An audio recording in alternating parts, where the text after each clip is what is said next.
ধন্যবাদ সবাইকে। আসসালামু আলাইকুম।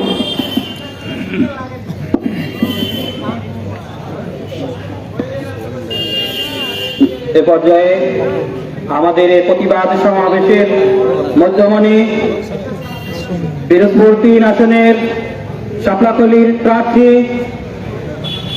বাংলাদেশ টিচার্স ফোরামের সদস্য সচিব জনাব শামীম হামিদি ভাই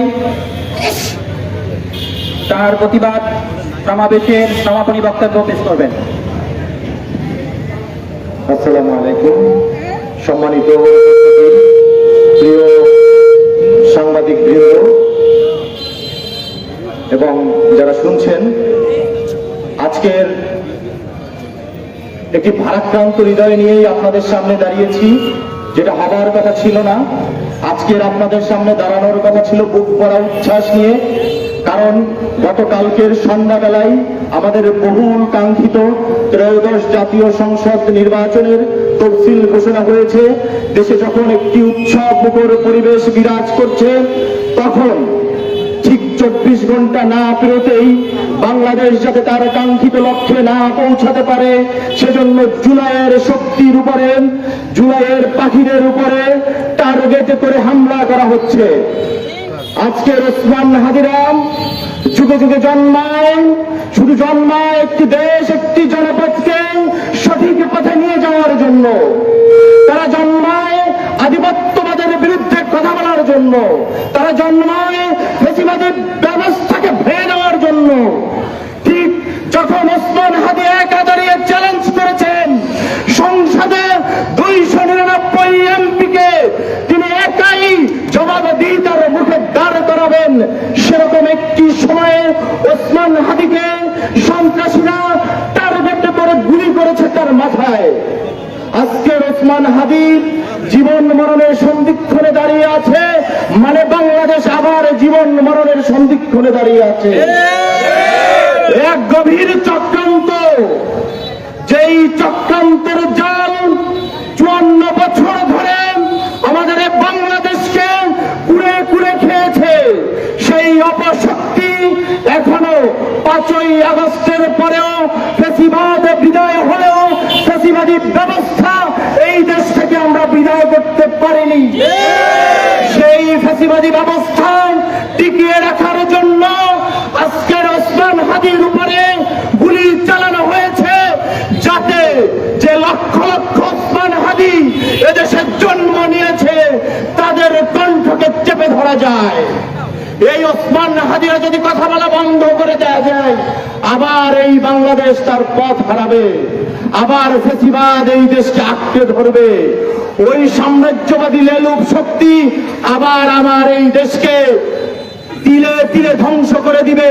যারা পিলখানা হত্যাকাণ্ডের মধ্য দিয়ে আমার দেশের দেশপ্রেমিক সেনাবাহিনীকে হত্যা করে তাদের তাবেদারি রাষ্ট্র হিসেবে প্রতিষ্ঠা করতে চেয়েছে, আমরা মনে করি তারাই আবার এই ওসমান হাদিদের উপরেই হামলা করে এদেশের দেশপ্রেমিক জনগণের কণ্ঠকে রোধ করতে চায়।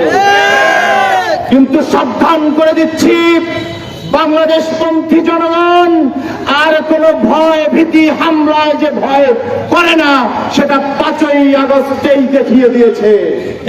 ওয়াসিম মুগ্ধর মতন হাজারো মানুষ বুকের তাজা রক্ত বিলিয়ে দিয়ে এদেশের স্বাধীনতার সার্বভৌমত্ব প্রতিষ্ঠায় কাজ করে যাচ্ছে। তারই ধারাবাহিকতায় ওসমান হাদিও আজকের তার যে রক্ত বিলিয়ে দিয়েছে, এই রক্ত কোনোদিন বৃথা যাবে না।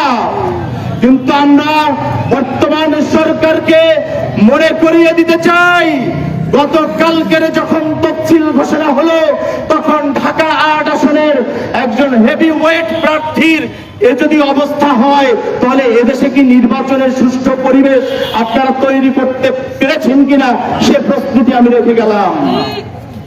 আমরা দেখতে পাচ্ছি যাতে নির্বাচন না হতে পারে সেরকম চক্রান্তের দিকেই আগাচ্ছে।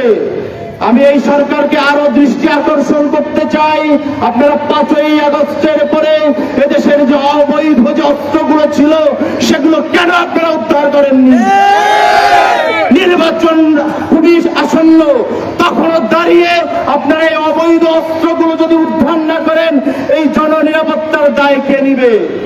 আজকের শুধু ওসমান হাদি নয়, আমাদের এরকম বিভিন্ন জুলাই যোদ্ধা যারা আছে, যারা এই দেশের নূতন স্বাধীনতার পক্ষে, যারা এই দেশকে একটি নূতন স্বাধীনতা সার্বভৌমত্বের সিকিউরিটির ভ্যানগার্ড হয়ে দাঁড়িয়েছে, তাদের প্রত্যেকের জীবন আজকের সংকটাপন্ন। তাদের নিরাপত্তা নিশ্চিত করুন, এই দেশকে বাঁচান। এই দেশকে নিয়ে যে ষড়যন্ত্র চলছে, সেই ষড়যন্ত্রকে রুখে দিতে যা যা প্রয়োজন তাই করুন। এবং ওসমান হাদির যারা গুলি করেছে সেই সন্ত্রাসীদের অনতিবিলম্বে গ্রেফতার করে সুষ্ঠু বিচারের দাবি করছি। এবং ওসমান হাদি সহ বাংলাদেশের এই 20 কোটি জনগণের প্রত্যেকের নিরাপত্তা নিশ্চিত করার জন্য যা যা করণীয় সেই আহ্বান আমি অন্তর্বর্তী সরকারের প্রতি রাখছি। এবং আমরা মঠবাড়িয়াবাসী সর্বস্তরের জনগণ ওসমান হাদির প্রতি সমবেদনা জানাচ্ছি, তার সুস্থতা কামনা করছি। এবং অনতিবিলম্বে আমরা আশা করি ওসমান হাদি সুস্থ হয়ে আবার ওই সাম্রাজ্যবাদীদের বিরুদ্ধে তার কণ্ঠস্বর আবার বজ্রকণ্ঠে বলবেন, ইনকিলাব ইনকিলাব ইনকিলাব ইনকিলাব, দিল্লি না ঢাকা, দিল্লি না ঢাকা, ক্ষমতা না জনতা, ক্ষমতা না জনতা, ইনকিলাব ইনকিলাব। ধন্যবাদ সবাইকে। ধন্যবাদ সবাইকে। ধন্যবাদ, অনেক কৃতজ্ঞতা আপনাদের জন্য। ভালো থাকবেন, দোয়া